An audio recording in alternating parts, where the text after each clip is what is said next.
Detective Friday is back with The Adventure of the Two Collaborators by James Matthew Barrie. In today's case, bullets, banter, and a detective with artistic tendencies.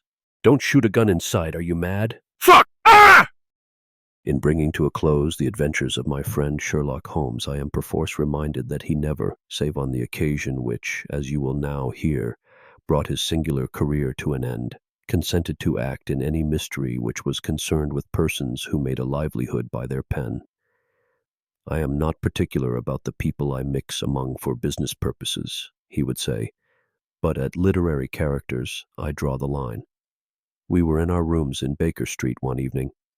I was, I remember, by the center table, writing out The Adventure of the Man Without a Cork Leg, which had so puzzled the Royal Society and all the other scientific bodies of Europe, and Holmes was amusing himself with a little revolver practice.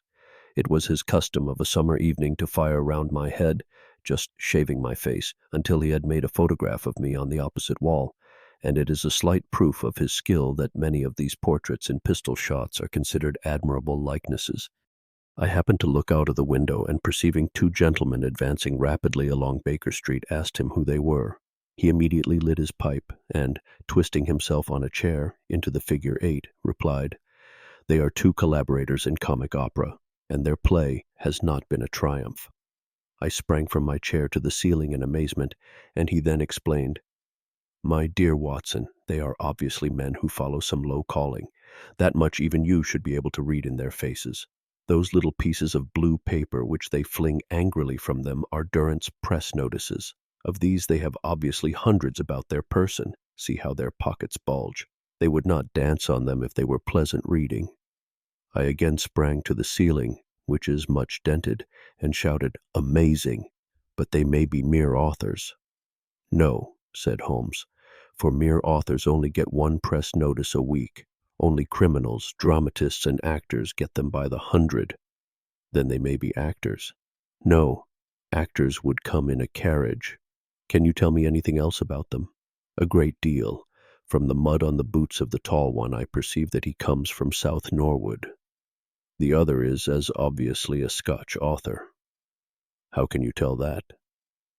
"He is carrying in his pocket a book called Auld Licht Something.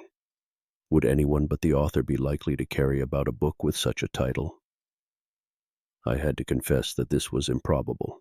It was now evident that the two men, if such they can be called, were seeking our lodgings.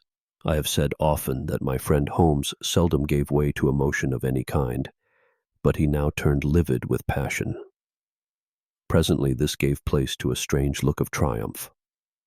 "Watson," he said, "that big fellow has for years taken the credit for my most remarkable doings, but at last I have him.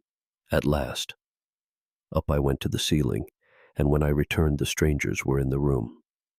"I perceive, gentlemen," said Mr. Sherlock Holmes, "that you are at present afflicted by an extraordinary novelty." The handsomer of our visitors asked in amazement how he knew this, but the big one only scowled. "You forget that you wear a ring on your fourth finger," replied Mr. Holmes calmly. I was about to jump to the ceiling when the big brute interposed. "That tommy-rot is all very well for the public, Holmes," said he, "but you can drop it before me. And, Watson, if you go up to the ceiling again, I shall make you stay there." Here I observed a curious phenomenon. My friend Sherlock Holmes shrank. He became small before my eyes. I looked longingly at the ceiling, but dared not. "Let us cut the first 4 pages," said the big man, "and proceed to business.